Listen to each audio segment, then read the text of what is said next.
رسول اللہ یا رسول اللہ یا رسول اللہ یا السلام علیکم ورحمۃ اللہ وبرکاتہ۔ الحمد للہ رب العالمین والصلاة والسلام علی اشرف الانبیاء والمرسلین وعلی آلہ وصحبہ اجمعین، اما بعد فاعوذ باللہ من الشیطان الرجیم، بسم اللہ الرحمن الرحیم۔ یا نساء النبی لستن کأحد من النساء، صدق اللہ العظیم۔ وبلغنا وسندنا رسوله النبي الأمين الكريم ونحن على ذلك لمن الشاهدين والشاكرين والحمد لله رب العالمين۔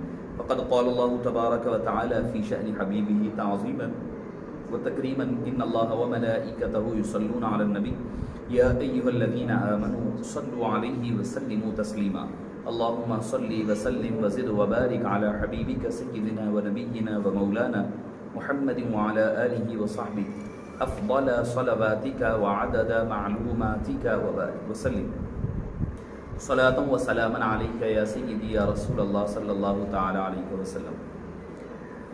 معزز ناظرین کرام، شفیق بزرگوں اور عزیز ساتھیوں،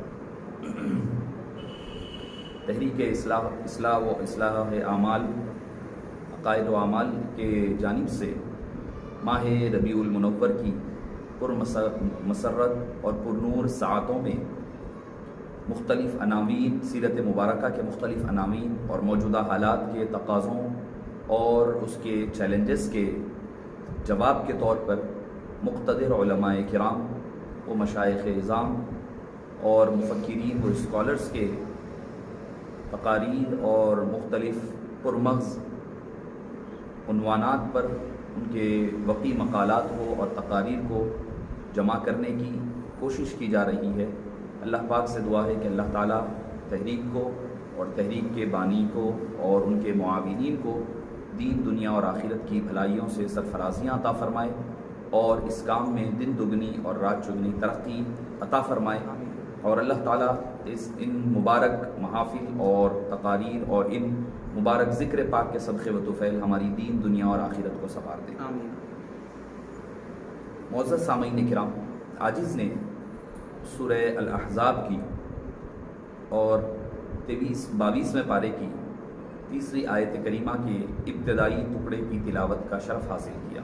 دوسری آیت کا یا نساء النبی کی، اے نبی کی عورتوں، لستن کأحد من النساء، تم عام عورتوں کی طرح نہیں ہو، تم عورت تو ہو۔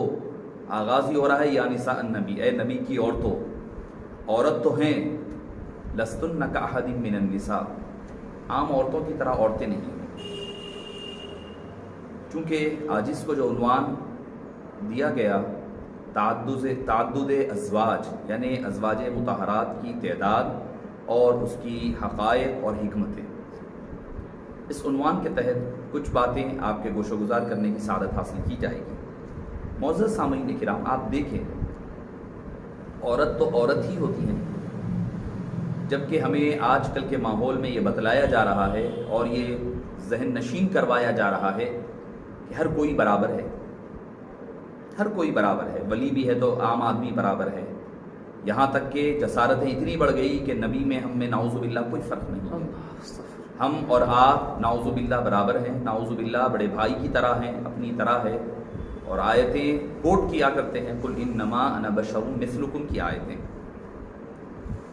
اب اس آیت کریمہ کے ٹکڑے کی طرف آ جائیے آپ۔ اللہ تعالیٰ پہلے تو یہ دیکھیں، قرآن کریم کا جو غایتی طور پر جو مناظرہ کرتے ہیں، جو اس میں غور و فکر کرتے ہیں، وہ لوگ اس بات کو جانتے ہیں اور تائید کریں گے کہ جتنے انبیاء کرام پہلے کے گزرے ہیں یا دوسری خواتین کا ذکر قرآن کریم میں آیا ہے تو وہاں پر ذکر آیا ہے امرأتن کا، وہاں پر امرأتن یعنی عورت کا ذکر آیا ہے، اور ان کو تنہا ذکر کیا گیا۔ اذ قالت امرأۃ عمران، عمران کی عورت نے کہا، ان کو حالانکہ بیوی ہے، زوجہ کہا جا سکتا تھا، وہاں پر ان کو زوجہ نہیں کہا گیا، امرأتن ان کی عورت کہا گیا۔ پھر وضرب اللہ مثلا للذین آمنوا امرأۃ فرعون، فرعون کی عورت، ان کے لیے بھی وہاں عورت کا لفظ استعمال کیا گیا، زوجہ کا لفظ استعمال نہیں کیا گیا۔ جتنی دوسری خواتین ملے گی آپ کو، حضرت لوط علیہ السلام وضرب اللہ مثلا للذین کفروا امرأۃ فرعون اذ قالت رب ابن لی عندک بیتا، فرعون کی حضرت لوط علیہ السلام کی بیوی کا ذکر کیا گیا، حضرت نوح علیہ السلام کی بیوی کا ذکر کیا گیا، نوح کی امرأۃ نوح فرمایا، امرأۃ لوط فرمایا، اور مقامات آپ قرآن کا جہاں جہاں احاطہ کریں گے وہاں پر لفظ امرأۃن کہا گیا، عورت کہا گیا، ان کو زوجہ نہیں کہا گیا، حالانکہ وہ زوجہ ہے، بس صرف اور صرف حبیب پاک صلی اللہ علیہ وسلم کی ازواج کو یہ شان، یہ فضیلت عطا فرمائی گئی، مصطفیٰ سے ان کی نسبت کو اللہ نے ان کے رشتے کو قرآن میں ذکر فرمایا۔ سبحان اللہ سبحان اللہ۔ یا ایھا النبی قل لازواجک، یا ایھا النبی قل لازواجک ان کنتن تردن الحیات، وہاں ذکر کیا گیا، یا ایھا النبی قل لازواجک وبناتک ونساء المؤمنین یدنین علیہن من جلابیبہن کہا گیا، پھر فرمایا یا ایھا النبی لم تحرم ما احل اللہ لک تبتغی مرضات ازواجک فرمایا، وہاں پر غصے کا علم بھی ہے، غصے میں بھی حبیب پاک کی زوجہ کا ذکر فرمایا۔ یہ شان اللہ نے کسی کو عطا نہیں فرمائی سوائے حبیب پاک کی ازواج مطہرات کے۔ تو میں جس آیت کریمہ کی تلاوت کا شرف حاصل کیا اس حوالے سے عرض کر رہا تھا، اللہ تعالیٰ نے فرمایا یا نساء النبی، اے نبی کی عورتوں، لستن کاحد من النساء، تم عام عورتوں کی طرح نہیں، حالانکہ عورت عورت ہے، کیوں؟ وجہ کیا ہے کہ تم عام عورتوں کی طرح نہیں ہیں؟ تو آغاز میں فرمایا یا نساء النبی، نبی کی عورتوں فرمایا، تو نبی کی نسبت جڑ گئی تو وہ عام لوگوں عورتوں کی طرح نہیں رہی، ایک نبی کی نسبت نے ان کو عام عورتوں کے زمرے سے نکال دیا، جب نبی کی نسبت سے وہ عام عورتوں کی طرح نہیں ہوئی، حالانکہ وہ عورتیں ہیں، کھا رہی ہیں، پی رہی ہیں، نکاح ہو رہا ہے، اولادیں ہو رہی ہیں، پہلے ازواج، پہلے شوہروں سے یا بی بی خدیجہ سے، آپ صلی اللہ علیہ وسلم سے جو بھی ہیں، اولادیں ہو رہی ہیں، سب عورتوں کی اصناف ہے، عورتوں کی صفتیں ہیں، مگر چونکہ نبی کریم صلی اللہ علیہ وسلم سے جو نسبت جڑ گئی تو ان کے اندر عموم نہیں رہی، وہ خاص بن جایا کرتے ہیں، ان کی طرح دوسرے نہیں ہوا کرتے۔ جب نبی کی جن کو نسبت مل جائے تو وہ نبی کی طرح نہیں بن سکتے، عام عورتوں کی طرح نہیں بن سکتی، تو پھر جو نبی کی نسبت کی وجہ سے وہ خاص بنے، اس نبی کا عام لوگوں سے کیسے تقابل ہوا کر سکتا ہے؟ وہ عام لوگوں کی طرح نبی کیسے ہو سکتے ہیں جس نبی کی، اور یہ حدیث پاک کی بات نہیں عرض کر رہا ہوں میں، آپ بولیں گے بخاری کی ہے تو ضعیف ہے، بخاری کی ہے تو صحیح ہے، ترمذی کی ہے تو ضعیف ہے، بات ہی ضعیف اور صحیح کی ہو ہی نہیں رہی ہے، بات راست قرآن کریم کی ہو رہی ہے، اور وہ بھی سورہ احزاب ہے جو مدینہ پاک میں نازل ہوا، جس کے ناسخ ہونے کا تو کی کوئی احتمال نہیں بنتا، منسوخ ضرور ہو سکتی ہے، ناسخ نہیں ہو سکتی، یہ آیتیں ناسخ ہو سکتی ہے، منسوخ نہیں ہو سکتی، یعنی دوسری پہلی آئی ہوئی آیتوں کو یہ منسوخ ضرور کر سکتی ہے مگر یہ خود منسوخ آیتیں نہیں ہے۔ تو پتہ کیا چلا، نبی کی نسبت نے ان کو عام لوگوں کے زمرے سے علیحدہ کر دیا، جو نبی کی عورتیں نبی سے تعلق جڑ جائے تو وہ عام نہیں رہی، تو وہ نبی پاک صلی اللہ علیہ وسلم ہمارے اور آپ کی طرح کیسے ہو سکتے ہیں؟ ان سے جو نسبتیں ہیں، جو چیز کو نسبت مل جائے وہ نسبت اعلیٰ و ارفع ہو جاتی ہے، اس کا تقابل کسی چیز سے نہیں ہوا کر سکتا۔ ایک اور آپ کو حدیث پاک اسی ضمن میں آپ کو عرض کر کر اپنے موضوع کی طرف آؤں کہ صحابہ کرام رضوان اللہ تعالی علیہم اجمعین سے صحابہ کرام نے پوچھا، دوسرے حضرات نے پوچھا کہ آپ مومن اور منافق کو کیسے پہچانتے ہیں؟ پہچان دل کا حال ہے، مومن بھی ہے تو دل کا ہے، منافق بھی ہے تو دل کا حال ہے۔ اب میں اگر نفاق پر ہوں یا ایمان پر ہوں یہ مجھے نہیں پتا، مجھے پتا ہے میرے دل کا حال ہے، سامنے والا تو اس پر مطلع نہیں ہو سکتا، اس کو تو پتہ نہیں چل سکتا میرے دل میں کیا چل رہا ہے۔ قربان جائیے، صحابہ کرام سے پوچھا گیا آپ تمیز کیسے کرتے ہیں منافق ہے یا مومن ہے؟ تو قربان جائیے آپ دیکھیے حبیب پاک صلی اللہ علیہ وسلم کا مقام و مرتبہ کیا ہے۔ میلاد پاک ہم سن رہے ہیں تو بات میلاد پاک کی ہوتی ہے، آپ صلی اللہ علیہ وسلم کی نجی زندگی ایسا پیش کیا جاتا ہے، کوئی عام آدمی کی کوئی زندگی بیان ہو رہی ہے نہیں، جب بات ہو حبیب پاک کے میلاد کی تو بتلایا جائے میرے مصطفیٰ جیسا کوئی نہیں ہے، ان کی شان والا کوئی نہیں ہے، ان کی آل کی طرح آل کوئی نہیں، ان کی اولاد کی طرح کوئی اولاد نہیں، ان کی ازواج کی طرح کوئی ازواج نہیں، ان کے اصحاب کی طرح کوئی اصحاب نہیں، ان کے لباس کی طرح کوئی لباس نہیں، ان کی کمبل کی طرح کوئی کمبل نہیں، ان کے جانوروں کی طرح کوئی جانور نہیں، وہ بے مثل و بے مثال، جو ان سے جڑ گیا وہ بھی بے مثل و بے مثال۔ سبحان اللہ سبحان اللہ۔ معزز سامعین کرام، صحابہ کرام قربان جائیے، انہوں نے فرمایا کہ ہم یہ کرتے ہیں کہ آپ صلی اللہ علیہ وسلم کا جو جانور ہے جس کو ہم میول کہہ لیں، کچر جو سب سے خبیث جانور مانا جاتا ہے، گدھے کی قسم میں سے ہی ہوتا ہے، تھوڑا سا مختلف ہوتا ہے، تھوڑا بڑا ہوتا ہے میول، خچر. آپ صلی اللہ علیہ وسلم اس پر سوار ہوا کرتے، یعنی چلا کرتے تھے، اس پر سواری فرمایا کرتے.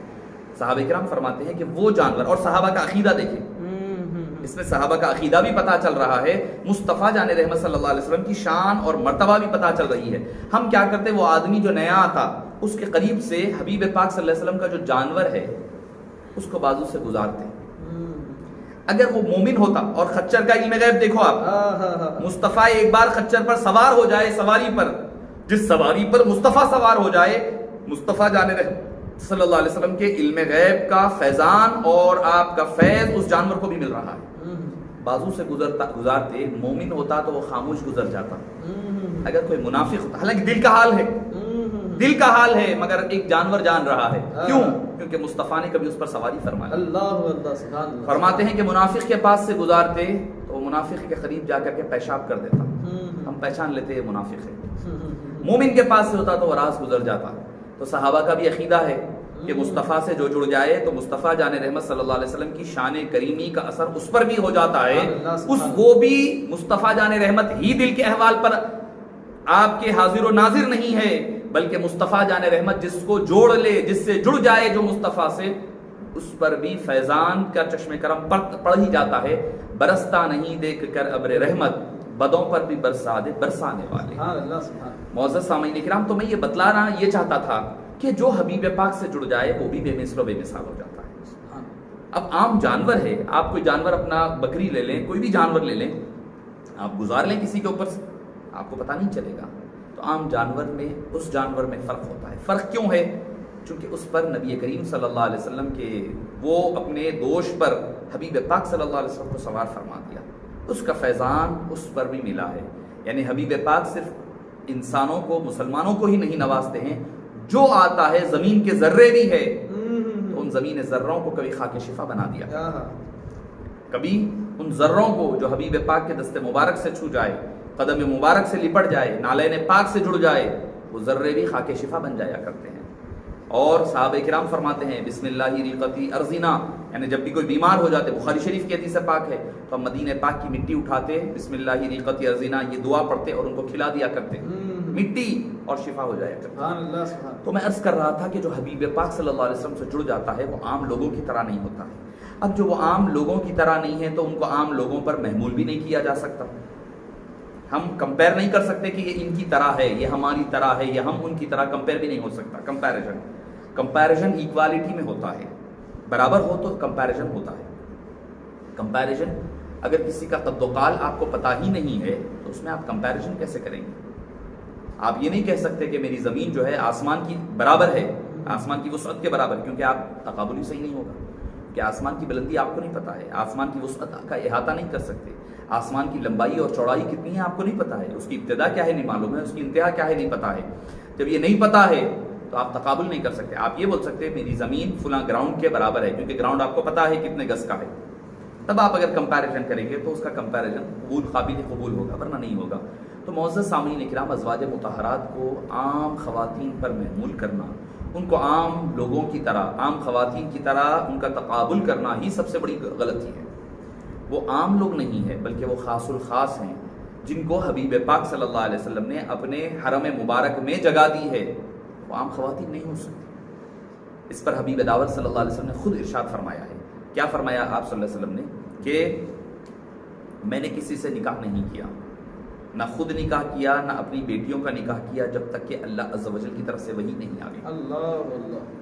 تو اب جب وحی آئی ہے نکاح کے لیے تو اب اللہ حبیب پاک کی تنہا پسند نہیں ہے، یہ حبیب پاک کا تنہا مرضی اور ارادہ نہیں ہے، یہ اللہ کا بھی مرضی ہے، اللہ کا بھی ارادہ ہے، اللہ عز و جل کا بھی حکم شامل حال ہے.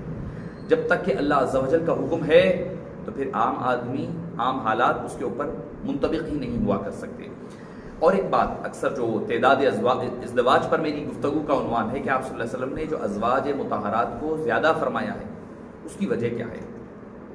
تو آج ہی میں کل کی بات ہے، تو ایک جگہ میں پڑھ رہا تھا، کتاب مطالعے میں تھی، تو دوران مطالعہ کل صبح میں فجر کے بعد بیٹھا تو مجھے ایک بات بڑی ہی خوبصورت ترین، جو شاید میں نے ہے حقیقت مگر میں نے پہلی مرتبہ پڑھی ہے، ہو سکتا ہے کہ دوسرے حضرات نے پڑھی ہوگی اور سنی ہوگی.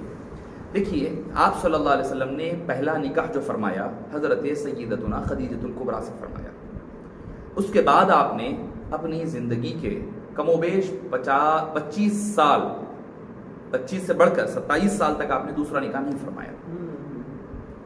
27-28 سال تک آپ نے دوسرا نکاح نہیں فرمایا. پہلا نکاح کے بعد 27-28 سال تک دوسرا نکاح حضرت بی بی خدیجۃ الکبریٰ ہے وہی کافی تھی، ان سے نکاح ہوا. اور میں آپ کو آگے بتاؤں گا کہ حبیب پاک صلی اللہ علیہ وسلم نے ہر قسم کی خواتین سے نکاح فرمایا. ہر ایک کی کیٹیگری الگ الگ ہے. آپ یہ نہ سمجھیں کہ صرف وہ خواتین ہیں، نہیں، اس میں کی ہر ایک کی ایک کیٹیگری ہے، ہر ایک کی ایک شان ہے، فضیلت ہے، تنہائی اور ان کی انفرادیت ہے جس سے حبیب پاک صلی اللہ علیہ وسلم نے نکاح فرمایا. آپ صلی اللہ علیہ وسلم نے وصال ہو گیا حضرت خدیجۃ الکبریٰ رضی اللہ عنہا و ارضاہا کا، جب آپ کی 65 سال کی عمر شریف ہے اور حبیب دعوت صلی اللہ علیہ وسلم کی عمر مبارک 50 سال ہے. 50 سال ہو چکی ہے. 50 سال کے بعد ہمارے پاس تو 40 کے بعد 45 کے بعد آدمی کو عمر رسیدہ کہا جاتا ہے. 50 ہو جائے تو ان کے اوپر شباب کے یعنی بڑھاپے کے ذوف کے احوال صادر ہوا کرتے ہیں. حبیب پاک صلی اللہ علیہ وسلم کی زوجہ مطہرہ کا وصال ہو چکا، خدیجۃ الکبریٰ رضی اللہ عنہا کا. آپ نے نکاح نہیں فرمایا. اس کے بعد سیرت پاک کے جاننے والے ہیں، اگر وہ سیرت پاک کے تسلسل کو دیکھیں، جو میں آپ کو جو مجھے نادر بات لگی وہ بتانے جا رہا ہوں. آپ صلی اللہ علیہ وسلم نے وصال ہوا حضرت بی بی خدیجہ کا، حضرت ابو طالب کا، دونوں کا وفات ہو گئی. آپ صلی اللہ علیہ وسلم غمگین اور غمزدہ رہنے لگے، افسردہ اور حزین و ملول رہنے لگے، کیونکہ حضرت بی بی خدیجہ گھر کی مین سپورٹر، فائنینشیل سپورٹر، اور حضرت ابو طالب گھر کے باہر کے سپورٹر، دونوں سپورٹس ایک ساتھ چلے گئے. آپ صلی اللہ علیہ وسلم غمگین رہنے لگے. تو اللہ تعالیٰ نے، اور پھر اس کے فوری بعد آپ نے طائف کا سفر فرمایا. طائف میں لوگوں کا برا رویہ جو تھا، آپ صلی اللہ علیہ وسلم اور ملول رہنے لگے. تب اللہ تعالیٰ نے آپ کو معراج کے لیے بلایا اور دعوت دی. آپ صلی اللہ علیہ وسلم سفر معراج کے لیے تشریف لے گئے، مسجد اقصیٰ گئے، جنتیں دیکھی، دوزخ دیکھی، تمام چیزوں کا آپ نے مشاہدہ فرمایا. حتی الآخر آپ صلی اللہ علیہ وسلم نے دیدار خداوندی سے لطف اندوز ہوئے اور بہرورف ہوئے، ہو کر کے پھر واپس اس دنیا میں تشریف لے آئے. آپ صلی اللہ علیہ وسلم کا معراج پر جانا کمال نہیں ہے، جا کر واپس آنا سب سے بڑا کمال ہے. حضرت ادریس علیہ السلام گئے، جا کر کے وہاں کے تجلیات اور انوار دیکھے تو فرمایا باری تعالیٰ نیچے پھر واپس نہیں جاتا. اللہ نے فرمایا قوم، اللہ تعالیٰ کوئی دوسرا انتظام فرما دے، میں یہیں رہوں گا. اللہ فرماتا ہے وَاذْكُرْ فِي الْكِتَابِ إِدْرِيسَ إِنَّهُ كَانَ صِدِّيقًا نَبِيًّا وَرَفَعْنَاهُ مَكَانًا عَلِيًّا. ہم نے ان کو بلند ترین مقام عطا فرما دیا. معزز سامعین کرام، اللہ کے تجلیات، یہ تو اللہ کی تخلیق کے تجلیات دیکھ کر کے وہاں رک گئے، یہ تو راز اللہ کی تجلیات حبیب پاک صلی اللہ علیہ وسلم دیکھے ہیں. آپ کا معراج پر جانا کمال نہیں ہے، معراج سے پلٹ کر آنا اس سے بڑا کمال ہے. سب سے بڑا کمال ادھر جانا جو تھا اللہ کا سفر اللہ تھا، ادھر جو لوٹنا ہے سفر الخلق ہے. تو اللہ کے سفر کو چھوڑ کر کے مخلوق کے لیے آپ پلٹ کر آ رہے ہیں، اس سے بڑا کمال ہے، اس سے بڑا صبر اور تحمل کا مقام ہے. اور اللہ تعالیٰ، آپ اندازہ لگائیے، ہم اگر اب جیسے حضرت ادریس علیہ السلام کی بات ہے، کچھ چیزیں دیکھ لیں، حضرت موسیٰ علیہ السلام کی بات لے لیں. آپ نے اللہ کا کلام سنا، اللہ کا کلام سنا، سننے کے بعد آپ نے سوچا کہ بھئی جب کلام میں اتنی شیرینی ہے، اتنی لذت ہے، اتنی جاذبیت ہے، اور اتنی شیرینی آنکھوں کو رس گھول رہی ہے، کانوں میں رس گھولے جا رہے ہیں، جب اتنی میٹھی آواز ہے تو اس آواز والے خدا کا عالم کیا ہوگا، اس کی خوبصورتی کا عالم کیا ہوگا. ربی ارینی کا آپ نے مجدہ پیش کیا ہے، اللہ مجھے اپنا دیدار دکھا دے. اللہ تعالیٰ نے فرمایا لن ترانی، تم نہیں دیکھ سکتے. تو معزز سامعین کرام، آواز میں اتنی مٹھاس تھی کہ دیدار کی طلب پیدا ہو جائے. تو حبیب پاک صلی اللہ علیہ وسلم نے تو دیدار کر کر کے واپس آئے ہیں. اور امام قرطبی علیہ الرحمہ نے، میں یہاں پر ایک کلمہ معترضہ کے طور پر عرض کرتا چلوں، سورہ بقرہ میں 3 پارے کی پہلی آیت میں اللہ تعالیٰ فرماتا ہے تلک الرسل فضلنا بعضهم على بعض منهم من کلم اللہ ورفع بعضهم درجات. اللہ نے رسولوں میں سے کسی کو کسی پر فضیلت عطا فرمائی، ان میں سے کچھ وہ ہیں جن سے اللہ نے کلام کیا، بات کیا. تو اکثر مفسرین نے ایک بات لکھی کہ وہ اس سے مراد حضرت موسیٰ علیہ السلام، کیونکہ دوسرے مقام پر ہے وکلم اللہ موسیٰ تکلیما. یہ دیکھیں قرآن کریم کے علوم بڑے معارف بڑے دقیق ہے اور گہرائی والے ہیں. اور امام قرطبی علیہ الرحمہ کیا فرماتے ہیں؟ آپ نے فرمایا یقیناً ایک مصداق تو حضرت موسیٰ علیہ السلام ضرور ہے، مگر موسیٰ علیہ السلام کا دیدار یعنی کلام ادھورا ہے، ناقص ہے. کیونکہ کلام کامل کب ہوتا ہے؟ جب سننے والے کو آپ دیکھیں تو وہ کلام کامل ہوتا ہے. حضرت موسیٰ کا کلام ناقص ہے، انہوں نے سنا ہے، دیکھا نہیں ہے. مگر یہاں پر مصطفیٰ جان رحمت صلی اللہ علیہ وسلم اولا اور افضل مصداق ہے، کیونکہ مصطفیٰ نے دیکھا بھی ہے اور کلام راست کیا ہے. موسیٰ نے زمین پر کلام کیا ہے اور مصطفیٰ نے آسمانوں پر عرش معلیٰ پر کلام کیا ہے. موسیٰ علیہ السلام نے پردے کے پیچھے کلام کیا ہے. حبیب خیر الانام نے اللہ سے بالراز دیدار کے ساتھ کلام فرمایا ہے. آپ کا کلام کامل ہے، موسیٰ کا کلام ناقص ہے. فرماتے ہیں منہم من کلم اللہ سے مراد حبیب پاک کی ذات مبارکہ ہے، ورفع بعضهم درجات سے مراد حبیب پاک صلی اللہ علیہ وسلم کی ذات مبارکہ ہے. تو معزز سامعین کرام، اللہ تعالیٰ کے دیدار سے مشرف ہونے کے بعد جب زمین پر واپس آئیں تو اب آپ خود اندازہ لگائیے، حدیث پاک خود ہے، جب بندہ اللہ کا دیدار کر لے گا تو اسے کوئی تما باقی نہیں رہے گی. کوئی اللہ خود فرما رہا ہے لہم ما یشاءون فیہا ولدینا مزید، اور ہم ہماری طرف سے مزید عطا فرمائیں گے. اللہ کی طرف سے جو مزید ہے دیدار الہی، اب اس کا اندازہ لگائیے کیا کس قدر وہ اعلیٰ و عرفہ ہوگی. تو حبیب پاک صلی اللہ علیہ وسلم نے جب اللہ کا دیدار فرما کر واپس آئے ہیں تو اب دنیا کی ساری خوبصورتی، حسن و جمال ہیچ ہے، دنیا کی ساری بلندیاں ہیچ ہے، دنیا کا تمام حسن و جمال ہیچ ہے. اب اس کا کوئی تعلق ہی نہیں ہے. کوئی نظر میں اب میری نگاہوں میں جچتا نہیں کوئی، جیسے میرے آقا ہے ویسا نہیں کوئی. اب کون سی چیز نگاہوں میں جچے گی جب آخر چیز دیکھ لیا ہے، اللہ کا دیدار کر آئے ہیں. اب دنیا کا حسن ہیچ ہے، دنیا کا حسن ہیچ ہے. جب ایک یوسف کا حسن دیکھ کر کے خواتین اپنے ہاتھ کاٹ لیں، اپنی بدنامی کو منظور کر لیں، تو یہ خالق یوسف کو اللہ کے حبیب صلی اللہ علیہ وسلم دیدار کر کے آ رہے ہیں. اور ایک حدیث پاک میں بھی ہے کہ جب مومنین اللہ کا دیدار کر کے واپس جائیں گے تو ان کو جنت کی خوبصورتی نظر نہیں آئے گی، حوروں کی خوبصورتی کوئی نظر نہیں آئے گی، ہیچ نظر آئے گی، کیونکہ اعلیٰ اور عرفہ چیز دیکھ لیے. اب یہ دنیاوی چیزیں، معمولی چیزیں حقیر نظر آئے گی. میں عرض کر رہا تھا جو آپ کو جو نقطے کی طرف آپ کو نشاندہی کروانا چاہتا تھا، حبیب پاک صلی اللہ علیہ وسلم نے حضرت خدیجہ سے نکاح فرمایا، نکاح فرما کر معراج تشریف لے گئے، دیدار خداوندی کر کے آئے ہیں. اب دنیا کا سارا حسن ہیچ ہے. اب حبیب پاک کی جتنی ازواج ہے بات کی ہے، یعنی اس سے پتا چلتا حبیب پاک نے اپنی خواہش کے لیے یا ذات کے لیے یا خوبصورتی کے لیے نکاح نہیں کیا. جو کچھ نکاح ہوئے ہیں وہ مصلحتوں اور حقائق کے تحت، مصلحتوں حکمتوں کے تحت ہوئے ہیں، حکم خداوندی کے تحت ہوئے ہیں. ورنہ تو آپ نے ذاتی نفس کے لیے کوئی ضرورت ہی نہیں ہے. کیوں؟ کیونکہ دیدار خداوندی دیکھ کر آئے ہیں. اب دنیا کی سارا حسن بھی سامنے ہوگا تو ہیچ نظر آئے گا، کوئی خوبصورتی نظروں میں جچتی نہیں ہے. اب نگاہوں میں کوئی جچنے والا ہی نہیں ہے. کیوں؟ کیونکہ ان نگاہوں نے اس خداوند قدوس کو دیکھ لیا. تو معزز سامعین کرام، حبیب پاک صلی اللہ علیہ وسلم پر پہلی چیز جو ازواج کے بارے میں آتا ہے کہ آپ صلی اللہ علیہ وسلم نے اپنی ذات کے لیے نعوذ باللہ، نفسانی خواہشات کے لیے نعوذ باللہ ثم نعوذ باللہ، الفاظ کفر نباشد کہ نقل کرتے ہوئے نقل کرنا بھی اس وجہ سے کہ بھئی لوگ جو اعتراض کرتے ہیں کہ آپ نے نعوذ باللہ نفسانی خواہشات کے لیے، نفسانی خواہشات ہی کیا تھی؟ وہاں کوئی خواہش ہی باقی نہیں تھی. آپ نے ہر خواہش کو دم ختم کر دیا تھا. معراج کی رات جب حبیب پاک صلی اللہ علیہ وسلم اللہ کے دربار تشریف لے گئے، اللہ نے پوچھا اے حبیب کوئی خواہش ہے، کوئی آپ کی مدعا ہے، کوئی ارادہ ہے، کوئی مرضی ہے، کوئی چاہت ہے تو بولیے. آپ نے یہ نہیں فرمایا مجھے دیدار چاہیے، مجھے یہ چاہیے وہ چاہیے، نہیں، اپنی ذات کو فنا کر دیا. فرمایا التحیات للہ والصلوات والطیبات، میری جسمانی ظاہری ہر چیز تیرے لیے، ان نسکی ومحیای ومماتی للہ رب، ہر چیز تیرے نام قربان ہے. حبیب پاک نے سب نچھاور کر دیا تھا، کوئی خواہش ہی باقی نہ تھی، کوئی خواہش ہی باقی نہ تھی. آدمی کے اندر جب خواہش رہتی ہے تو وہ آدمی کثیف بن جاتا ہے، لطافت ختم ہو جاتی ہے. خواہشات ہو تو لطافت ختم ہوتی ہے، کثافت آیا کرتی ہے. اور حبیب پاک صلی اللہ علیہ وسلم کا معاملہ تو کیا تھا، یہ بھی ازواج ہی کے حوالے سے ہے. سیدتنا عائشہ صدیقہ رضی اللہ عنہا سے پوچھا گیا کہ کیا آپ نے حبیب پاک صلی اللہ علیہ وسلم کے بول و بازار کرنے کے بعد، طہارت سے فارغ ہونے کے بعد کیا دیکھا ہے؟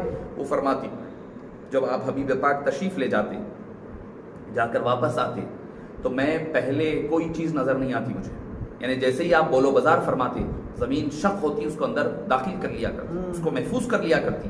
اور پھر فرماتی ہیں کہ پہلے جانے سے پہلے بدبو آیا کرتی تھی اگر اس مقام پر، حبیب پاک آنے کے بعد وہاں پر خوشبو آیا کرتی. اللہ اللہ. حبیب پاک جو میوہ نوش فرما لیتے کھانے سے پہلے، اس میں اندر جو جتنی خوشبو ہوتی آپ کے بول و بازار کے اندر اس سے زیادہ خوشبو آیا کرتی. کیوں؟ لطافت ہی لطافت ہے، کوئی کثافت نہیں ہے. ہم کھاتے ہیں تو بدبو کر دیتے ہیں، کثافت ہی کثافت ہے ہمارے اندر.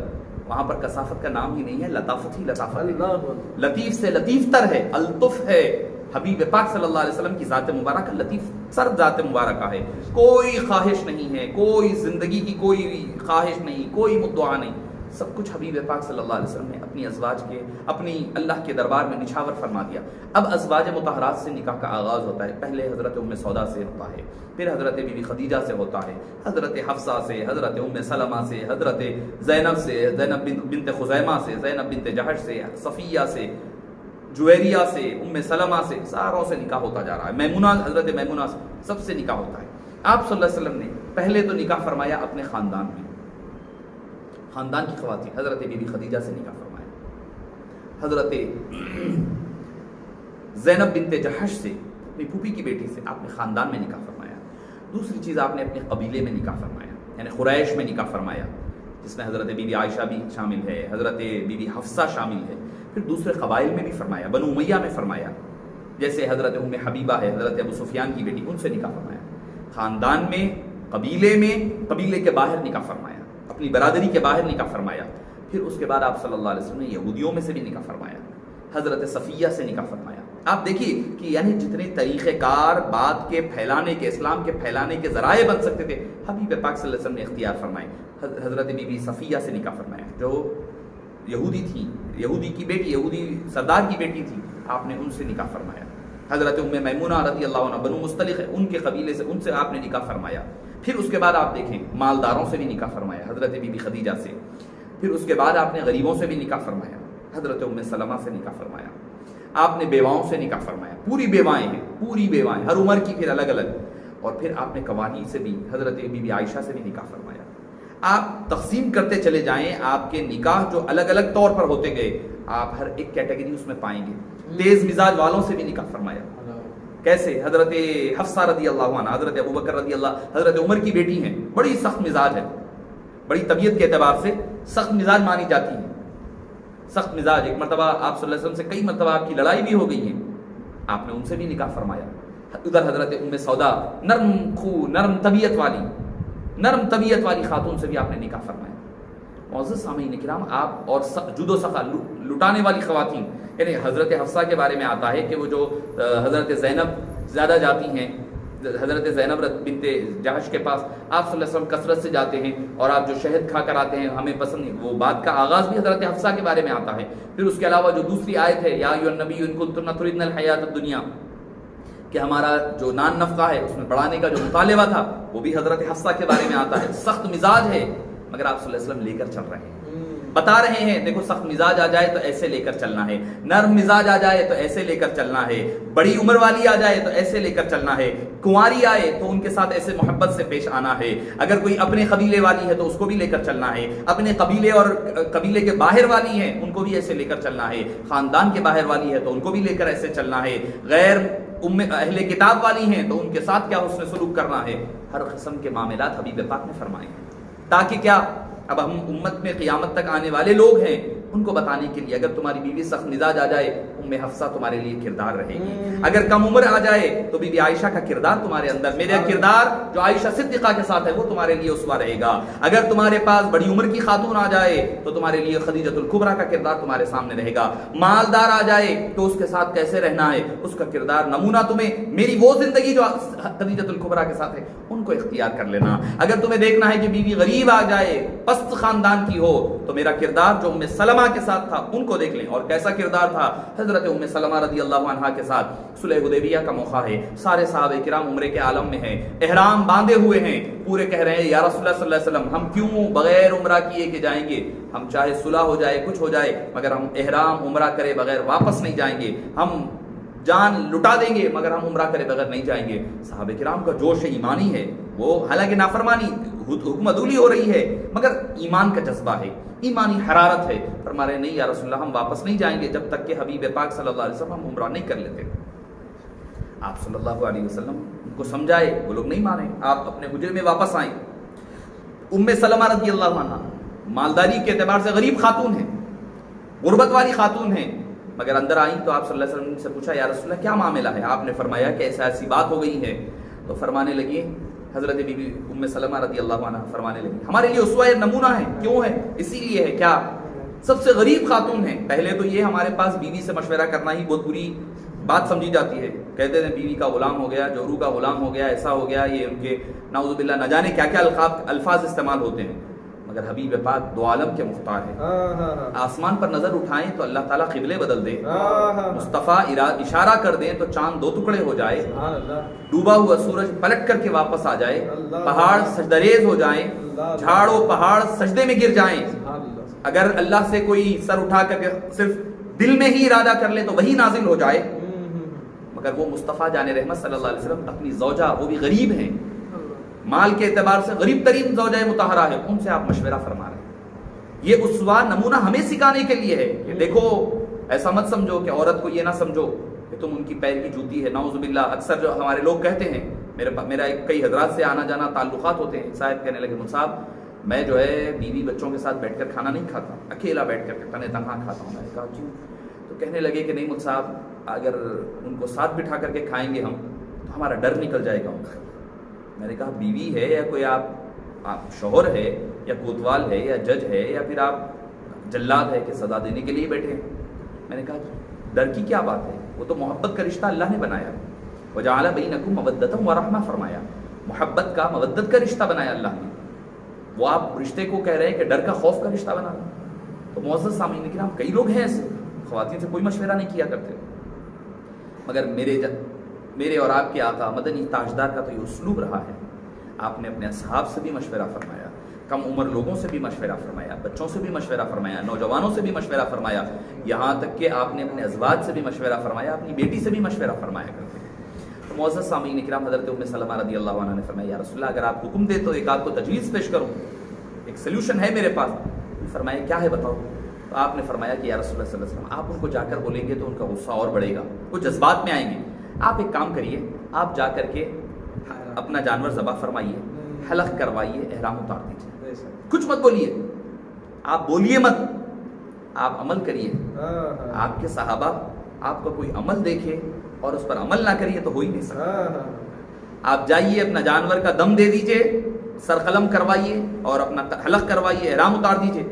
اب صحابہ کرام نے دیکھا یہ تو مصطفیٰ کی سنت بن گئی ہے, اب ہم کیسے رہ سکتے ہیں؟ مصطفیٰ جان رحمت صلی اللہ علیہ وسلم نے تو احرام اتار دیا ہے, ہم حالت احرام میں کیسے رہ سکتے ہیں؟ سارے صحابہ جاتے گئے اور اپنے حلق کرواتے گئے اور اپنے احرام اتارتے. کس کا مشورہ تھا؟ ایک زوجہ کا مشورہ تھا, وہ بھی غریب خاتون ہے, وہ بھی غریب خاتون ہے, سب سے غریب خاتون کہلائی جاتی ازواج مطہرات میں.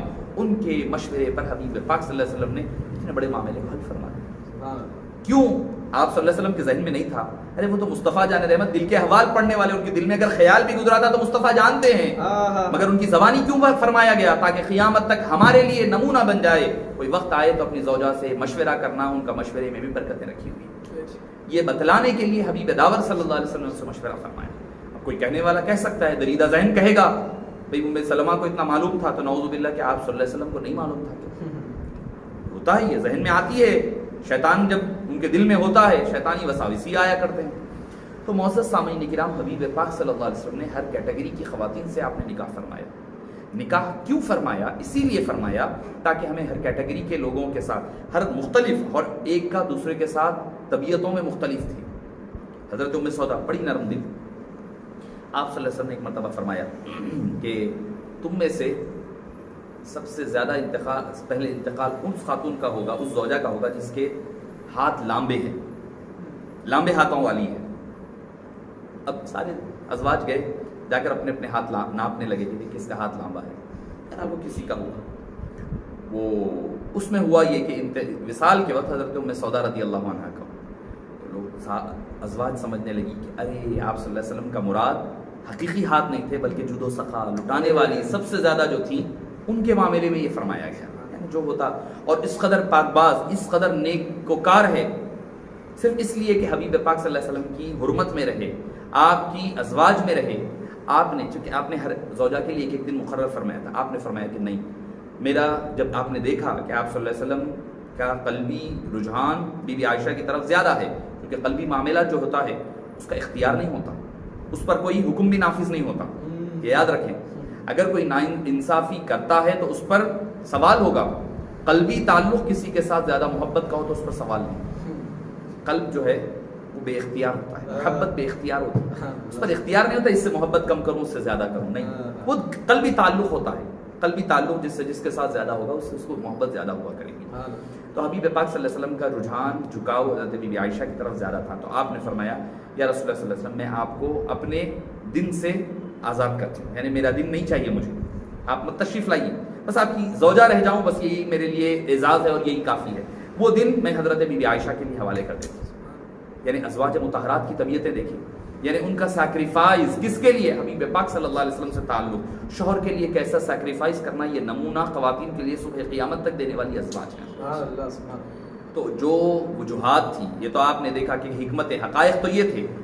اب حکمتیں, کیونکہ حقائق یہ ہے کہ لوگ کہتے ہیں کہ آپ صلی اللہ علیہ وسلم نے زیادہ نکاح اپنی ذات کے لیے کیا, اگر ذات کے لیے کرتے تو ہر ایک سے 4-4 5-5 بچے رہنا تھا. بی بی خدیجہ پہلی خاتون, انہی سے اولاد, آخری ایک ماریہ قبطیہ, ان سے ایک اولاد, بس ان کے علاوہ کسی اور سے درمیان میں کسی سے اولاد نہیں. بی بی خدیجۃ الکبریٰ سے ساری 6 اولادیں, حضرت ماریہ قبطیہ سے ایک بیٹا حضرت ابراہیم, ان کے علاوہ کسی زوجہ سے آپ کو اولاد نہیں ہوئی.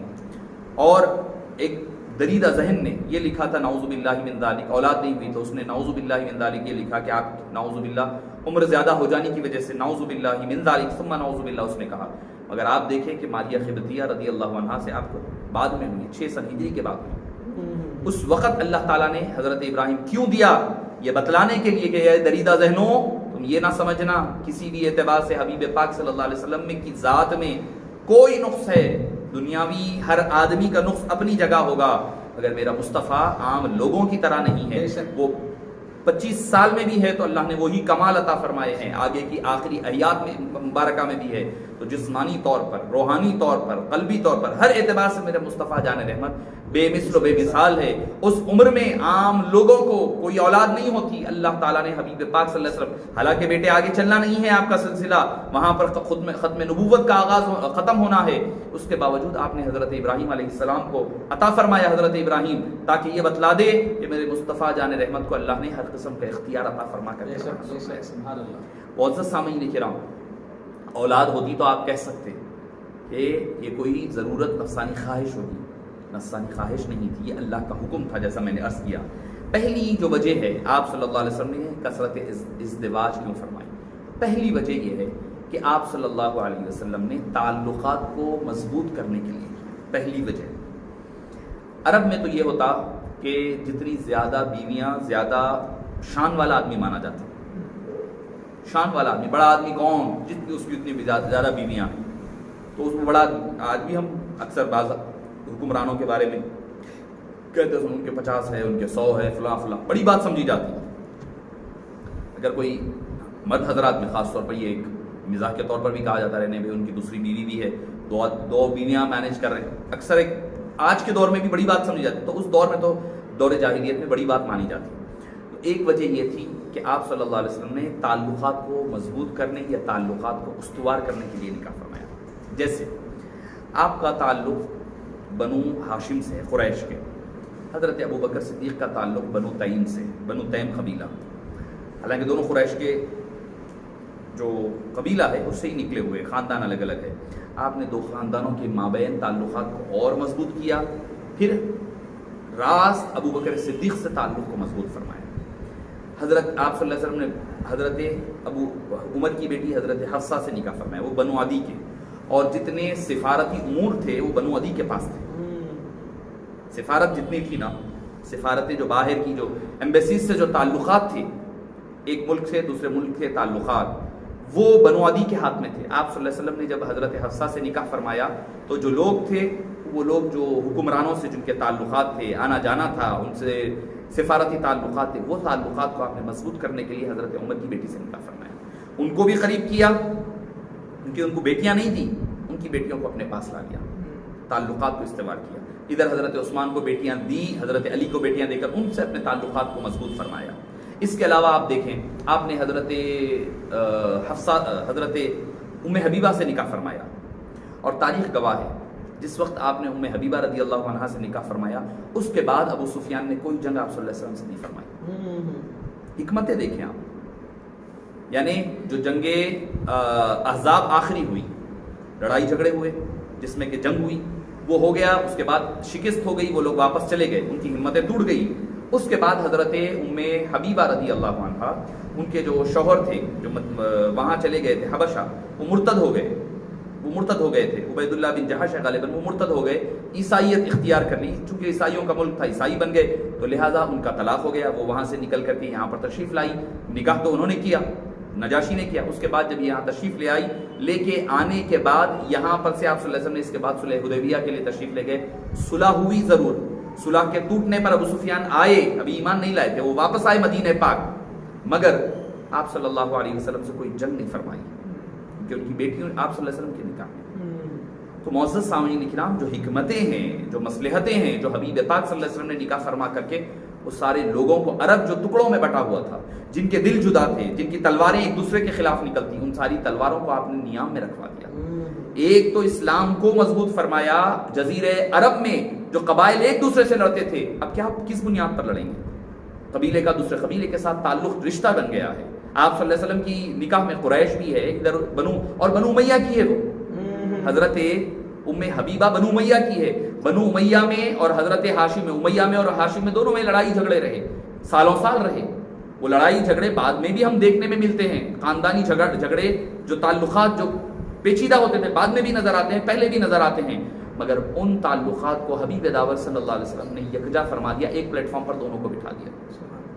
جس مقام پر عائشہ صدیقہ بیٹھتی ہیں، اسی مقام پر آپ نے ام حبیبہ کو بھی بٹھا دیا۔ یہ قریشی ہے، یہ اموی ہے، دونوں ایک ساتھ بیٹھی ہیں، دونوں ایک حرم مبارک میں ہیں، ایک ہی ساتھ کھا پی رہی ہیں، ایک ساتھ سفر ہو رہا ہے، ایک ہی حبیب پاک صلی اللہ علیہ وسلم کے ازواج مطہرات میں شامل ہیں۔ آپ نے صرف ازواج کی کثرت نہیں فرمائی، ازواج کے ذریعے سے لوگوں کے دلوں کو جوڑ دیا۔ جو دلوں کو فتح کر لے وہی فاتح زمانہ ہے۔ یقین محکم، عمل پہم، محبت فاتح عالم، جہاد زندگانی میں ہے یہ مردوں کی شمشیریں۔ آپ جو دلوں کو فتح کر لے، اصل فاتح وہی ہے۔ تلواروں کا فتح کرنے والا کچھ وقفے کے لیے فاتح رہ سکتا ہے، جب دوسرا اس سے طاقتور آتا ہے تو اس کو گرا دیا کرتا ہے، اس کو ناکام کر دیا کرتا ہے، اگر جو دلوں کو فتح کر لیتا ہے، زمانہ اس کا ہو جاتا ہے، صدیاں اس کی ہو جاتی ہے، عوام اس کی ہو جایا کرتی ہے۔ حبیب داور صلی اللہ علیہ وسلم نے تلواروں سے نہیں بلکہ دل کو فتح کرنے والی تلوار کو اختیار فرمایا ہے۔ اس سے ساتھ ساتھ آپ دیکھیں حبیب داور صلی اللہ علیہ وسلم نے ادھر حضرت ام حبیبہ سے فرمایا، ادھر حضرت ام میمونہ سے نکاح فرمایا۔ بنو مستلق جو قبیلہ ہے وہ بالکل مختلف ہے، ان سے آپ نے نکاح فرما کر کے ان کو واپس لایا۔ وہ قبیلوں کی، بنو ہاشم سے سالوں کی لڑائی جھگڑے تھے، سالوں کے لڑائی جھگڑے، آپ صلی اللہ علیہ وسلم نے ایک ہی وقت میں سارے قبیلے کے جھگڑوں کو ختم فرما دیا۔ پھر دوسری چیز آپ نے قوم سے ہٹ کر کے حضرت ام میمونہ ہے، ادھر حضرت صفیہ رضی اللہ عنہ جو ایک یہودی کی بیٹی ہیں، یہودی سردار کی بیٹی، ان سے نکاح فرمایا۔ یہودی اس کے بعد اپنی خاموشی کے ساتھ کرنے لگے، مگر ظاہری طور پر لڑائی جھگڑوں کے لیے یہودی نہیں آنے لگے۔ تو آپ صلی اللہ علیہ وسلم نے جزیرہ نما عرب میں امن و امان قائم کرنے کے لیے نکاح فرمایا۔ اب کوئی یہ سوچ سکتا ہے کہ بھئی آپ صلی اللہ علیہ وسلم نے نکاح فرمائے، امت کو کیوں نہیں اجازت دی؟ آپ نے خود فرمایا ہے 11، امت کو 4 کے لیے محدود کیوں فرما دیا؟ معزز سامعین کرام، یہ قدرت خداوندی کا قانون ہے۔ ابتدا سے خواتین کم رہی ہے، مرد زیادہ ہے، خواتین زیادہ ہیں، مرد کم ہے، ہمیشہ سے رہا ہے۔ اگر ایک آدمی کو 100 کی اجازت دے دی جائے، 10 کی اجازت دے دی جائے، تو بڑا جو مالدار ہے انہیں تو 10 کر لے گا، آرام سے پال لے گا بھی، رکھ لے گا بھی، جو کرنا ہے کرے گا، غریب کو نہیں ملے گی۔ غریب آدمی جو ہوگا وہ محروم رہ جایا کرے گا۔ تو حبیب پاک صلی اللہ علیہ وسلم نے 4 کی مقدار کو رکھ دیا تاکہ بیلنس بھی رہے، غریب کو بھی اجازت ملے۔ ہر غریب چاہے گی کہ وہ امیر کے پاس جائے، غریب کا کیا ہوتا؟ برائی پھیلتی، گندگی عام ہوتی، معاشرہ خراب ہوتا۔ اللہ کے حبیب صلی اللہ علیہ وسلم نے ان کے حق کے لیے بھی، ان کے لیے بھی حصہ اس امت محمدیہ میں عطا فرمایا۔ ایک تو وجہ یہ ہو گئی آپ نے تعلقات کو استوار کرنے کے لیے۔ دوسری چیز جو حبیب پاک صلی اللہ علیہ وسلم نے جو دور کی جو بندشیں تھیں، جو غلط رسم و رواج تھے، ان کا خاتمہ فرمایا۔ جیسے آپ صلی اللہ علیہ وسلم نے جب بی بی عائشہ رضی اللہ عنہا سے نکاح فرمایا، پہلی رسم و رواج جو توڑی جا رہی ہے، آپ صلی اللہ علیہ وسلم نے جو پہلا نکاح فرمایا حضرت بی بی عائشہ سے نکاح فرمایا۔ چونکہ آپ صلی اللہ علیہ وسلم اور حضرت ابوبکر صدیق دونوں بھائی ہے کے نام سے مشہور تھے، بھائی کہا جاتا تھا ایک دوسرے کو، تو عرب میں یہ دستور تھا کہ بھائی کی بیٹی سے نکاح جائز نہیں سمجھا جاتا۔ آپ صلی اللہ علیہ وسلم نے نکاح فرمایا، جب رشتہ بھیجا تو حضرت ابوبکر نے خود فرمایا، یا رسول اللہ آپ میری بیٹی سے کیسے نکاح کرتے ہیں، وہ تو آپ کے بھائی کی بیٹی ہے، آپ کی بھتیجی ہے۔ آپ نے فرمایا کہ حقیقی بھائی نہیں ہو تم، حقیقی بھائی کی بیٹی سے رشتہ حرام ہے، اور منہ بولی یا پھر مجازی جو رشتے ہوتے ہیں بھائیوں کے، ان سے رشتوں میں کوئی فرق نہیں پڑتا، کوئی مسئلہ نہیں ہوتا۔ آپ نے اس مت کو، اس رسم کو خاتمہ فرمایا۔ دوسری چیز آپ دیکھیں کہ آج بھی میں نے ہمارے جو احباب جو آندھرا پردیش وغیرہ میں، رائلسیما وغیرہ کی طرف رہتے ہیں، گڈور وغیرہ میں، ان کے پاس آج بھی یہ بات ہے کیا کہ بھائی خلیری بہن سے، پھپھیری بہن سے نکاح نہیں، پھپھیری بہن اور چچیری بہن سے شادی نہیں کرتے لوگ۔ وہ کہتے ہیں ارے بھائی پھپھیری بہن بھی بول رہے ہیں آپ شادی بھی کر رہے ہیں، دونوں کا بلڈ ریلیشن ایک ہے، نہیں کرنا۔ ان کے پاس یہ آج بھی عام ہے کیونکہ وہ ہندو ماحول کا اثر زیادہ ہے۔ حبیب پاک صلی اللہ علیہ وسلم نے اپنی چچیری پھپھیری بہن سے نکاح فرمایا حضرت زینب سے، اس مت کا بھی خاتمہ فرما دیا کہ جو سگی بہن ہوگی یا پھر اپنی سگی بہن ہے یا بیٹی سالی وغیرہ ایسے رشتے ہیں جن کو اسلام نے منع کیا، اس کے علاوہ سب سے نکاح جائز ہے۔ اس خاتمے کے رسم کے خاتمے کا آپ نے ایک ایسی بنیاد رکھی، صبح قیامت تک اس رسم کا خاتمہ کر دیا۔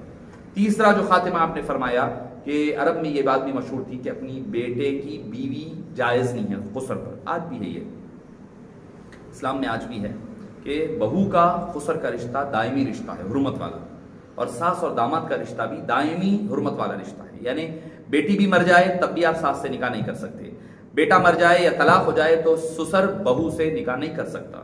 جیسے مثال کے طور پر سالی کا رشتہ ہے، وقتی طور پر حرام ہے، بیوی کا انتقال ہو جائے تو وَأَن تَجْمَعُوا بَيْنَ الْأُخْتَيْنِ إِلَّا مَا قَدْ سَلَفَ کے تحت وہ نکاح کر سکتا ہے۔ دیور کا بھابھی کا وہ رشتہ بعد میں ہو سکتا ہے، دیور کا جیٹ کا یہ رشتے ہو سکتے ہیں، مگر ساس کا، داماد کا، سسرے کا اور بہو کا یہ دائمی حرمت والے رشتے ہیں۔ تو اس دور میں منہ بولے بیٹے کو بھی یہی رشتہ سمجھا جاتا تھا، معاملہ یہی ہوتا۔ وہ یہ سمجھتے کہ بھئی جس طرح سگے بہو کا معاملہ ہے، منہ بولے داماد بہو کا بھی وہی معاملہ ہے، وہی سمجھتے۔ تو حضرت زید رضی اللہ عنہ سے حضرت بی بی زینب بنت جحش رضی اللہ عنہ کا نکاح ہوا، آپ صلی اللہ علیہ وسلم نے نکاح فرمایا مساوات کو ختم کرنے کے لیے۔ یعنی تم بڑے میں چھوٹا، تم مالدار میں غریب، تم بڑے تم خاندان والے تم بے خاندان والے، یہ جو مساوات ہے، یہ جو فیلنگس ہے، اس کو ختم کرنے کے لیے آپ صلی اللہ علیہ وسلم نے حضرت زید جو غلام مانے جاتے ان کا نکاح حضرت زینب بنت جحش سے کیا۔ خاندان والی خاتون ہے، مالدار ہے، نکاح ہو گیا، نہیں نبھنے لگی، مسائل ہونے لگے۔ آپ صلی اللہ علیہ وسلم کے پاس آئے، آ کر کے فرمایا یا رسول اللہ صلی اللہ علیہ وسلم نہیں نبھ رہی، ہم علیحدہ ہونا چاہ رہے ہیں۔ آپ صلی اللہ علیہ وسلم نے فرمایا کہ نہیں، جاری رکھو۔ آپ نے تو ان کو مہلت دی، فرمایا کہ بھئی نکاح کو جاری رکھے، سمجھ بوجھ کے ذریعے سے سمجھانے کی آپ نے کوشش کی۔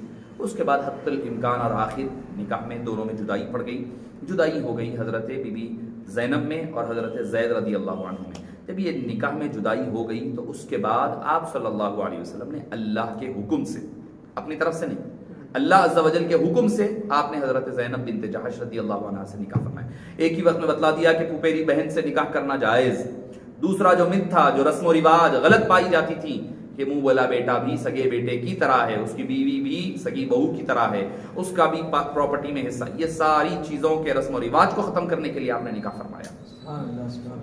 آپ کا کوئی ایک نکاح ایسا نہیں ہے جو آپ حکمت اور مصلحت سے خالی نظر نہیں آتا۔ پھر اس کے بعد آپ صلی اللہ علیہ وسلم نے وہ حضرات حضرت ام سودا سے کیوں نکاح فرمایا؟ کیوں؟ تیسری وجہ، دوسری وجہ تو رسم و رواج کا خاتمہ، تیسری وجہ آپ نے، تیسری اہم وجہ یہ ہے علم دین کے پھیلانے کے لیے، سب سے اہم وجہ ہے آپ نے علم دین پھیلانے کے لیے اور اسلام پھیلانے، دونوں وجوہات کو میں ملا دے رہا ہوں۔ جیسے آپ صلی اللہ علیہ وسلم کسی بنو مستلق سے نکاح فرماتے، سارا بنو مستلق آپ کا یا تو ایمان لے آتا اسی وقت، قبیلہ سارے کا سارا، نہیں بھی لاتا تو ان کی تلواریں میان میں چلے جاتی۔ کیسے لڑے ہم ان سے جن کے گھر میں ہماری بیٹی، قبیلے کی بیٹی، ہم ان سے کیسے جنگ و جدال کریں گے؟ وہ اسلام لے آتے یا پھر ٹیکس دینے کے لیے، جزیہ دینے کے لیے تیار ہو جاتے۔ دوسری وجہ آپ صلی اللہ علیہ وسلم نے جو اسلام پھیلانے کی فرمائی، کیسے؟ آپ صلی اللہ علیہ وسلم کی شرم و حیا کے بارے میں آتا ہے، حضرت ابو سعید الخدری رضی اللہ عنہ سے مروی ہے، آپ فرماتے ہیں کہ نبی کریم صلی اللہ علیہ وسلم شرم و حیا کے اعتبار سے اس قدر باحیا تھے، اس قدر باشرم تھے، شرم و حیا کے سرچشمہ تھے، اور آپ سرتاپا شرم و حیا تھے، اس سے بھی زیادہ کہ ایک جوان کماری لڑکی اپنے آپ کو اپنے کمرے کے اندر، اپنے پرائیویٹ اپارٹمنٹ اور روم کے اندر اپنے آپ کو بند رکھنا چاہتی ہے، اس سے زیادہ شرم و حیا کے پیکر حبیب پاک صلی اللہ علیہ وسلم۔ کوئی گندی بات، کوئی غلط بات آپ کی زبان مقدس سے کبھی نہیں نکلتی، کوئی بے ایسا لفظ بھی بیان نہیں ہوتا جو شرم و حیا کے یعنی دائرے کے باہر جاتا ہوا بھی لفظ آپ کی زبان مبارک سے نہیں نکلتا۔ تو آپ صلی اللہ علیہ وسلم جب اتنے باحیا ہے، اتنے باشرم ہیں، باحیا والے، حالانکہ انبیاء کرام میں حضرت موسیٰ علیہ السلام کو باحیا مانا جاتا، آپ نے فرمایا، آپ صلی اللہ علیہ وسلم نے خود فرمایا، حضرت موسیٰ تم سب میں انبیاء، جماعت انبیاء میں شرم و حیا کے حامل ہے. وہ جب بھی غسل کرتے تو پورے مکمل لباس کے ساتھ غسل کیا کرتے. حالانکہ اس دور کا طریقہ کیا تھا، سارے برہنہ ہو جاتے، تالاب پر جا کر نہایا کرتے. حضرت موسیٰ علیہ السلام کپڑے پہن کر نہ رہے، تو لوگوں نے اعتراض کیا کہ نعوذ باللہ ہو سکتا ہے کہ کوئی کمی ہوگی حضرت موسیٰ علیہ السلام میں، اس وجہ سے وہ کپڑا پہن کر نہ رہے. حالانکہ انبیاء کرام تو شرم و حیا کے پابند ہوتے ہیں. ہوا یہ کہ اللہ تعالیٰ یہ لوگوں کا ذہن و گمان دور کرنے کے لیے، ذہن و گمان سے یہ مسئلہ دور کرنے کے لیے، ایسا نہ ہو کہ کوئی یہ سمجھے کہ نبی کریم کوئی نبی میں کوئی کمی خامی ہو جائے.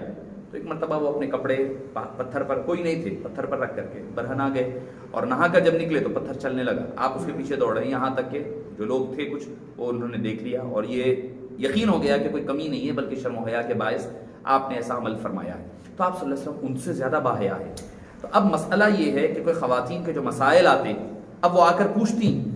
آپ صلی اللہ علیہ وسلم کئی مقامات پر آپ نے بیان بھی فرمائے ہیں، آپ نے کئی مرتبہ بیان بھی فرمائے ہیں، ایسا نہیں ہے کہ بیان نہیں فرمائے، بیان بھی فرمائے ہیں، مگر اور کچھ ڈیٹیل کے مسائل ہیں جو خواتین خود آ کر پوچھنے میں شرم و حیا کرتی.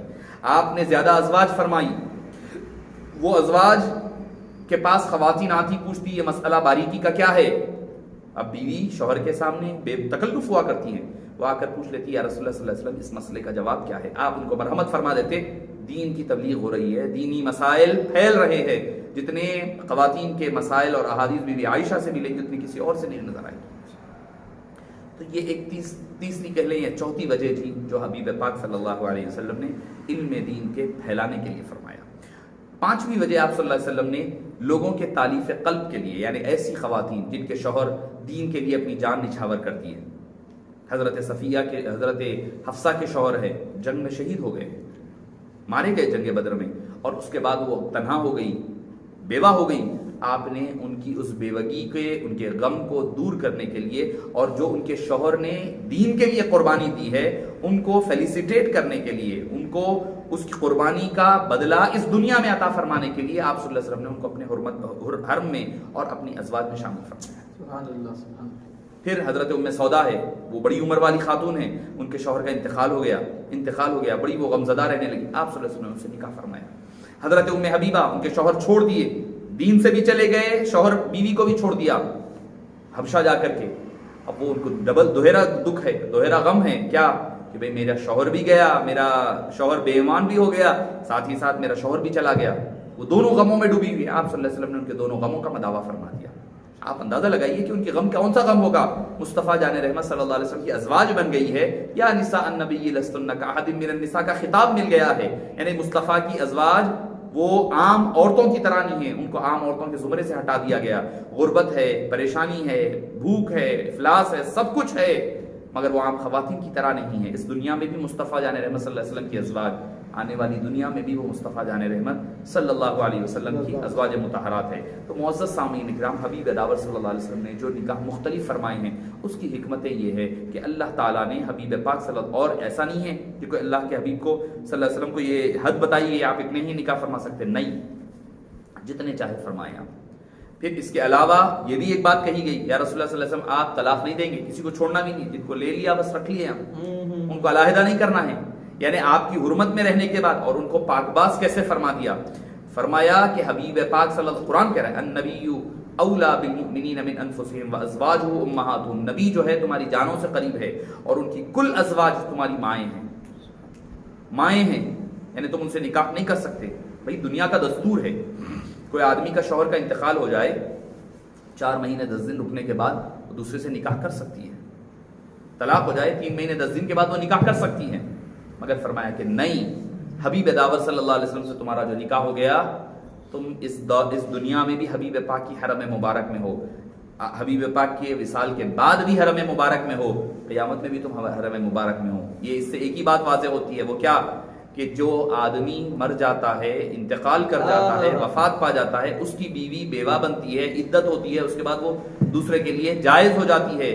پتا چلا جس طرح حبیب پاک دنیا میں تھے، دنیا سے پردہ فرمانے کے بعد بھی بقید حیات ہے، آپ کی حیات النبی باقی ہے، اسی لیے تو آپ کی ازواج بھی آج بھی زوجہ ہے. ہماری مائیں وہ اسی لیے ہے کہ حبیب پاک صلی اللہ علیہ وسلم باحیات ہیں، صبح قیامت تک یہی معاملہ جاری وہ ساری رہنے والا ہے۔ اور حبیب حضرت بی بی عائشہ، آخری بات کہہ کر اپنی گفتگو ختم کر دو، حضرت سیدتنا بی بی عائشہ رضی اللہ عنہا ہے، کم عمری میں نکاح فرمایا۔ لوگ اعتراض بڑے کرتے ہیں کم عمری میں کیوں فرمایا، کیوں کم عمری میں فرمایا؟ معزز سامعین کرام، اس لیے فرمایا، حالانکہ کوئی اگر آپ ذاتی خواہش ہوتی ہے، بخاری شریف کی حدیث پاک ہے، آپ صلی اللہ علیہ وسلم فرماتے ہیں میرے پاس جبریل امین آئے، آ کر کے انہوں نے ایک ریشم کے کپڑے میں لپٹی ہوئی تصویر لے آئی اور لا کر کے دیا، دے کر کے فرمایا یہ آپ کی دنیا میں بھی اور آخرت میں بھی آپ کی زوجہ ہے۔ میں نے کھولا تو کیا دیکھا کہ اس میں بی بی عائشہ رضی اللہ عنہا کی تصویر تھی۔ فرمایا یہ آپ کی زوجہ اس دنیا میں بھی ہے اور آخرت میں بھی ہے، تو اب زوجہ بنا دیا گیا، اب انہیں پر عمل کرنا ہے، یعنی شادی نکاح فرمانا ہے۔ آپ صلی اللہ علیہ وسلم نے اللہ کے حکم پر نکاح فرمایا، وہی اللہ کا وہی حکم۔ بعض کرسچن حضرات کہتے اعتراض کرتے ہیں کہ بی بی عائشہ سے نکاح فرمایا کم عمری میں، تو میں نے جواب دیا، میں نے کہا کہ بھئی اسی کم عمری میں بی بی عائشہ سے نکاح فرمایا اسی خدا کے حکم پر جس خدا نے حضرت بی بی مریم کو یعنی حضرت عیسیٰ کی والدہ کو بن شوہر کے اولاد عطا فرمائی۔ جب ان کو اولاد عطا فرمائی تو وہ جائز ہے، بن اولاد کے، بن شوہر کے، بن نکاح کے ان کو اولاد ہو جائے، حالانکہ سوسائٹی اور کمیونٹی میں اچھی بات نہیں مانی جاتی، اس کے باوجود وہ جائز ہے۔ اور جس خدا نے ان کو اولاد دی اسی خدا نے مصطفیٰ جان رحمت صلی اللہ علیہ وسلم کو حضرت عائشہ سے نکاح کے لیے کہا۔ وہ کیوں فرمایا؟ حالانکہ آپ صلی اللہ علیہ وسلم کی عمر مبارک 50 سے زائد ہے، تاکہ عمر آپ کی کم ہے، تاکہ وہ عرصے میں بی بی عائشہ رضی اللہ عنہا علم دین سیکھ لے، دین کا علم، اسلام کو سیکھ لے، اور آپ کے دنیا سے پردہ فرمانے کے بعد کم و بیش 40-50 سال 45 سال تک آپ نے لوگوں کی تبلیغ دین حنیف کے لیے اور شرعی مسائل بیان کرنے، کیسے کیسے جلیل القدر صحابہ ان کے شاگرد ہیں۔ آخری ایک مثال دے کر کے اپنی گفتگو ختم کر دوں۔ حضرت ابو ہریرہ رضی اللہ عنہ نے ایک مرتبہ فرمایا، حدیث پاک نقل فرمائی، من قال لا الہ الا اللہ دخل الجنہ، جس نے لا الہ الا اللہ کہا وہ جنت میں داخل ہو گیا۔ حضرت بی بی عائشہ رضی اللہ عنہ نے فرمایا کہ کسی صحابی نے ذکر کیا کہ حضرت ابو ہریرہ ایسا فرما رہے، آپ نے فرمایا ابو ہریرہ نے اس حدیث کو سمجھا ہی نہیں ہے۔ کون ابو ہریرہ؟ 5374 احادیث جس نے نقل فرمائی ہیں، سب سے زیادہ احادیث صحابہ کرام میں، ان کے بارے میں کہا جا رہا ہے کہ انہوں نے حدیث کو سمجھا ہی نہیں ہے۔ محدث ہے صحابہ میں۔ حضرت ابو ہریرہ نے برا نہیں مانا کہ ہاں چلو ٹھیک ہے، انہوں نے مجھے غلط کہا، چلو میں بھی ایک آج کل ہمارے پاس کیا ہو رہا ہے علماء کرام میں، ایک نے کوئی بات کہہ دی تو دوسرے نے تشدد میں آ کر کے اپنا ویڈیو ریکارڈ کروا دیے، مسائل شروع وہاں سے، لڑائی جھگڑے، ان کے لوگ ٹکرا رہے ہیں۔ حضرت ابو ہریرہ نے کہا، فوری حضرت بی بی عائشہ کے در پر حاضر ہو گئے، عرض کرنے لگے، اے مجان کیا آپ نے یہ فرمایا ہے کہ میں نے یہ حدیث نہیں سمجھی؟ آپ نے فرمایا ہاں ابو ہریرہ آپ نے یہ حدیث نہیں سمجھی۔ حضرت بی بی عائشہ نے پوچھا حضرت ابو ہریرہ نے پوچھا آپ بتلائیے کہ کیا ہے اس کا مطلب؟ آپ نے فرمایا اس کا مطلب یہ ہے کہ من قال لا الہ وعمل بها دخل الجنہ، وعمل بها محذوف ہے، یعنی جو کوئی لا الہ الا اللہ کہے اور اسی کے مطابق عمل کرے وہ جنت میں جائے گا۔ حضرت ابو ہریرہ نے شکریہ ادا کر کر کے واپس گئے۔ ابو ہریرہ کو وہ حدیث سمجھانے والی کون ہے؟ حضرت محمد مصطفیٰ صلی اللہ علیہ وسلم کی زوجہ مطہرہ ہے۔ آپ نے اس لیے کم عمری میں نکاح فرمایا تاکہ سارے علوم ان کا منتقل کر دے۔ وہ حافظ قرآن بھی تھی، محدث بھی تھی، وہ فقیہ بھی تھی، وہ ڈاکٹر بھی تھی، وہ حضرت بی بی عائشہ ڈاکٹر تھی اس دور کی، لیڈی ڈاکٹر کہہ لیں آپ، کیونکہ آپ صلی اللہ علیہ وسلم کے پاس جو اطباء آتے، حکما آتے، آپ فرماتے اے عائشہ ان سے ذرا سیکھ لو اس مرض کا کیا علاج ہے، اس مرض کا کیا علاج ہے، وہ مرض کے علاج سکھا دیا کرتے، اس کے لیے کیا دوا اختیار کرنی چاہیے۔ اور مدینہ پاک کے باہر ایک چھوٹا سا کلینک ہوا کرتا، وہاں پر خواتین کی ڈیلیوریز ہوا کرتی، اس میں حضرت بریرہ رضی اللہ عنہا بی بی عائشہ رضی اللہ عنہا کے ساتھ شریک رہا کرتی تھی۔ تو یہ سارے علوم کا مصدر اور منبع مجتہد تھی اپنے دور کی، مجتہد، حافظہ ہے، فقیہہ ہے، محدثہ ہے، ڈاکٹر ہے، ہر ظاہری باطنی سارے علاج اللہ کے حبیب صلی اللہ علیہ وسلم نے اس مختصر سے وقفے میں ان کے اندر منتقل فرما دیے تاکہ میرے بعد زیادہ وقفے تک لوگوں کے، خاص طور پر خواتین کے مسائل کو وہ حل کر سکے۔ بہرحال کہنے کے لیے بہت ہے، اللہ تعالی ہمیں توفیق دے کہ اللہ تعالی ہمیں صحیح علم سیکھنے اور جو دوسرے حضرات اعتراض متریزین ہیں ان کے اعتراضات جواب دینے اور ان تک حق بات پہنچانے کی توفیق نصیب فرمائے۔ اللہ پاک سے دعا ہے کہ باری تعالیٰ جو کچھ کہا اور سنا گیا اس کو قبول فرما، کہنے اور سننے والوں کو عمل کی توفیق نصیب فرما۔ اے باری تعالیٰ ہمیں ازواج مطہرات کے صدقے و طفیل، ہمیں دین دنیا اور آخرت کی بھلائیاں سے سرفرازیاں عطا فرما۔ صلی اللہ تعالیٰ وسلم علی سیدنا محمد وعلی آلہ وصحبہ اجمعین والحمد للہ رب العالمین۔